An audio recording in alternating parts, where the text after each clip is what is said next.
Donny Walker. Okay, customer saw grinding noises. Doesn't feel good, eh? Let's take this thing apart and see what's wrong with it. It's in pretty good shape, it looks like, just looking at it. Big pieces go in the box behind. All the little screws and little pieces go in this parts box beside me. I always like to try to keep all the little things in a box so you don't lose any little screws and stuff. Not something, not everyone has like thousands of screws around to get a part, right? I strip down old saws so I keep all the little pieces, all the nuts and bolts, and I have some cabinets I'm starting to put them in where I can categorize all of them so I know where everything is. Okay, starter. Not bad shape. Rope's still good. Got some play in the pulley, which is pretty normal on these. See that? Okay, that's a wear factor item. Let's get our switch wire off here. Yeah, motor feels growly. There's something in the bottom end going on, I believe. So let's just get this stuff off. We're gonna pull the clutch off, the flywheel, and then we'll be ready to take the tank and everything else off. Always take the clutch off first with an impact because they're very hard to get off, and it's hard to hold the piston and the rod when you take it off. Okay, so there's the starter off. Our air cowling, air conductor they call it, to conduct the air. Yeah, we got a little bit of play here. Yeah, a little something going on there. Okay, let's start getting some screws out of it.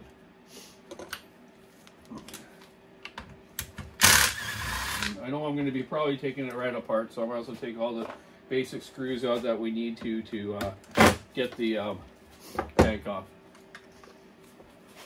Clean your little screw heads out of these Allen screws because they are easy to strip. Torque screws are much better. You don't want stills than the newer Huskies.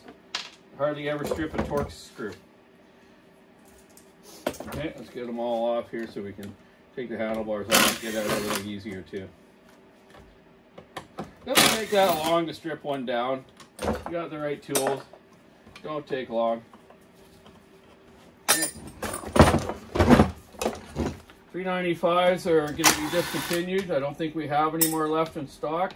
You might still be able to buy them in different countries. I'm not sure, but we've been told in Canada we won't be getting any more 372s, 390s, or 395s. My brother at Walker Saw Shop has about 60 390s. So if anyone's interested in a 390, you can get a hold of Johnny at Walker Saw Shop and still buy one if they're not all spoken for yet. Guys are gobbling them up that still like running their Huskies. Lefty, righty, loosey, lefty, tighty on clutches on these Huskies. Okay, I'm better. Takes a half inch driver or air chuck to get these off. They're pretty hard. For the guys who do it in the bush, it's pretty hard. They either have to put a rope down the cylinder as a piston stop or use a proper piston stop. Okay, there's our oiler gear, clutch, our sprocket system off. Now let's get out some more of the screws here. What is it today? Tuesday? Yep, got the saws I'm going to ship back to Alberta tomorrow, Tim. And then I'll get on some more here. Mr. Tom Walker, I'm going to get some more done, finished his off today. His old 61 after this, stripped down. And then I'll have his 394 ready as well. Okay, so that's all our basic screws. So we'll be able to pull the tank off when we want to. Okay. Hope everyone's having a good day out there. We had this nasty rainstorms yesterday. The creek down the road here is just giving her now. Muddy water coming down it. Later on, if I get stuff done and it's still light out, I might go cast a rod and see if I can scoop some sort of fish that might be down there. Maybe a salmon or a cutthroat or something like that. Okay, where is that?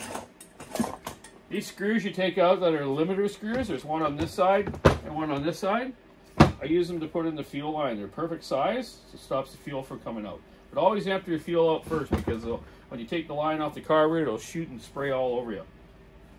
Okay, so there's our almost ready to go to take off. We're going to take this dog off because you can't get the muffler off without that.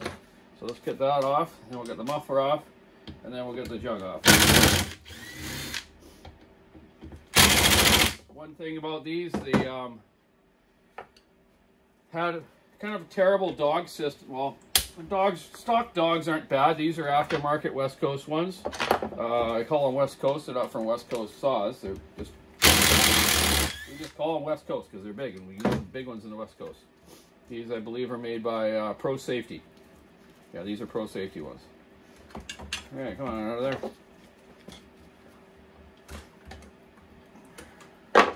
Come on, baby.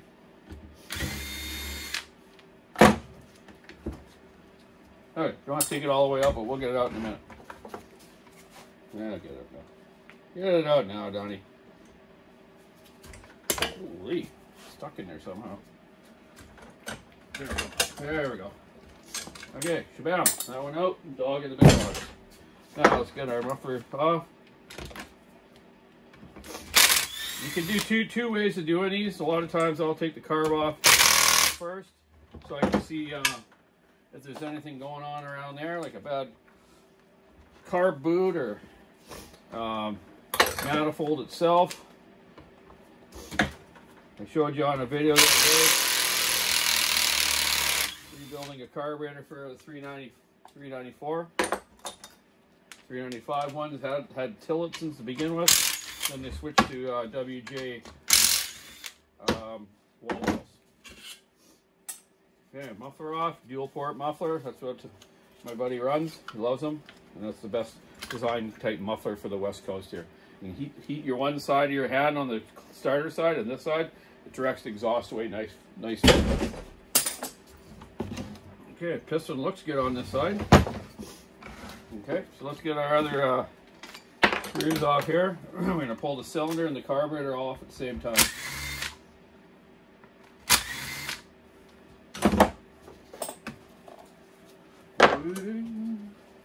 So 394s were the originals of this saw. 394s went over very well. I've still got some around that I'm fixing for people and redoing for people. They're good old workhorses.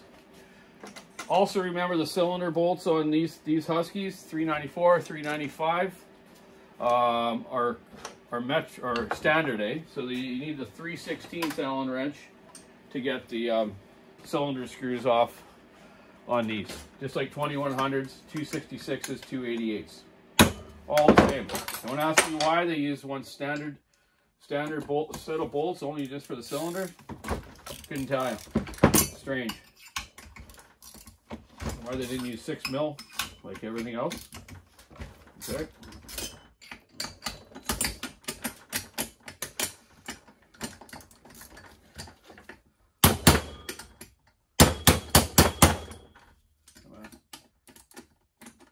Sometimes you just can't get it right in there, right? Come on, sucker. Okay, that's all them. Let's run them out. 4 of them. 2 short ones on the front, 2 longer ones in the back. Come on out of there. Always when you're filming, eh? Something stuck like that. Come on. Doesn't come off. Just thread it back in a little bit. There, now it's out. So yeah, it's too bad. This is they're of a good big saw, but we're last of them in this range. But those new 592s are going pretty good.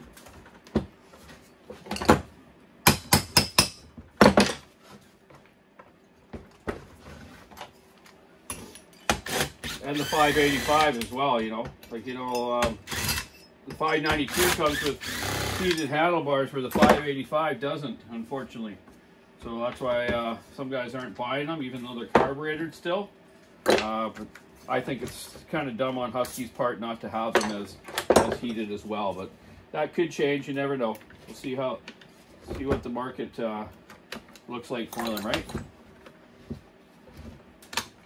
Okay, cylinder off. What looks like in there? Looks pretty good. Ported. Pulse line was just laying there. I don't know if that was off. Doesn't look like it.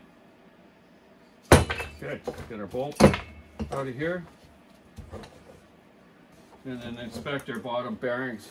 So yeah, you can take it right off like this, like I did with the carburetor on. It's up to you. Some guys like to even assemble them that way. I do sometimes, and sometimes I don't. I'll do it both ways. Just get her done, right? I want to get her done. Okay, cylinder looks good. No carb boot. No major marks in there. Piston. Still good on the intake. Still good on the exhaust. But we got some sort of rowley bearing underneath there. So that's one good thing, that the bearing hasn't exploded yet and gone through the whole motor. So let's get it right apart and see which one it is. Circlip out. I always have a little tiny bags here. I put the circlip in and the wrist pin and the bearing so I don't lose it in my box of bolts. Everyone loses circlips. And that's a good trick to play on people. If you got a new apprentice mechanic, after he rebuilds a saw, you can play a trick with them. Put a circlip on his bench, and as the saw is out idling in the test room, he comes back and goes, "Oh my God, did I forget to put that circlip in?" Well, he really didn't. We just did that just to get them going, eh? I like to fool around a little bit like that. Okay, piston cylinder good. Yeah, okay, let's see if I can see in there with a flashlight what I see for a bearing problem. Now that gas that I poured out of this thing had water in it. So this thing was probably sitting out in the bush. Oh yeah, the bottom roller bearings, side bearings I should say, are rusty. Well, cages are all still there. Metal cages on these bearings. I don't like metal cages, but lucky this one hasn't broken yet and wrecked the piston and cylinder. That's what happens normally with metal cage ones. But there's none of the, doesn't look like any of the cage is missing on these. But you can just hear it, eh? Listen to that. Growl, eh? When he was running it the other day at his house, I'm like, ew, that don't sound good. So you know what? The rest of this thing's in pretty good shape. So let's see here now. Hold the bolts are out for this. Wham bam, tanks off. Okay. They're not all that difficult to work on. You just got to know the procedure of taking it apart, eh? So let's get our air turbo jet off here, our air injection tube, I should call it. It's not a turbo, it's air injection. John said used to call them turbos, and everyone was like, "Oh wow, how do those turbo saws go, Donnie?" I said, "Oh, they go good." John said makes a great saw. They're not really turbos though; it's just air injection, which was a great system. You know, I remember watching videos of guys testing air filters between the Husky and Still. You take a Husky and you take a shovel of sawdust, shovel full of sawdust, and you put it all over, just throw it all over the saw. Then you can take the, that's how I remove a flywheel with the integral keyway. They're easy, just hold them up by the weight, smack them on the outside a couple times, boom, off they come. Ones with the keyway, like 2100s, 3120s, 394s, you got to use the puller. Okay, there we go. So that's out. That's out. Let's get our back filter cage off. I use all snap-on of these drivers, 3mm, 4mm, 5mm drivers, 13/16 like you see in the one I used in the cylinder. Okay, those bolts off. Wham. Done. Okay, clutch is off. Okay, I need to go blow this off so I can get the oiler screws out. So then we can get the oiler off, and then we're going to pull it apart. Okay. So. BRB. Oh, let's get this one out. So this mount on the front, so I can get out that last case screw that's going to be behind there. Okay.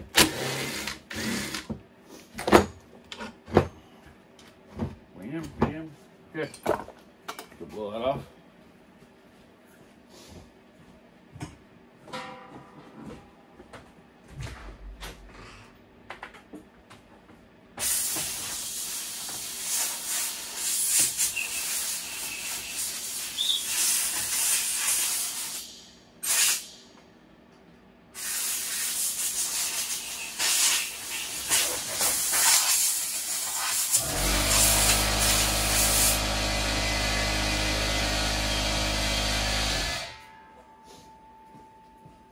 compressor always goes on.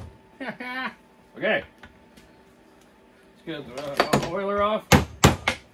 That's a 3 mil driver you need for this. Is there a 3 mil screw?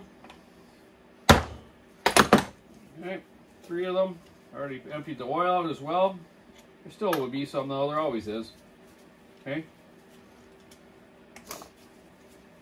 Alright. So, let's get this off.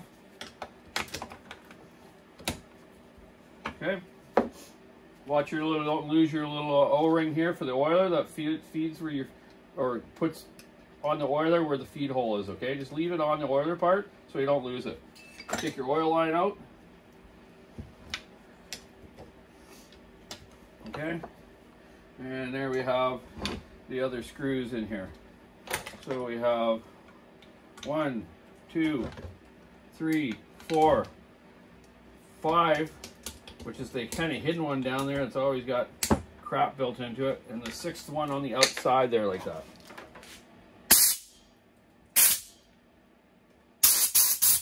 Okay. What I do a lot of times with my Allen wrenches is I'll take and give them a little pound into the screw because there is dirt in them a bit.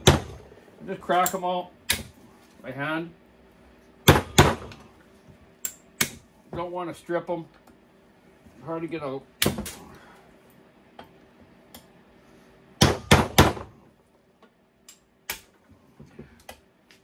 Allen bolts are hard to get out if you strip them. Especially when they're down in a case like that, right? Okay, once they're all cracked, take your gun.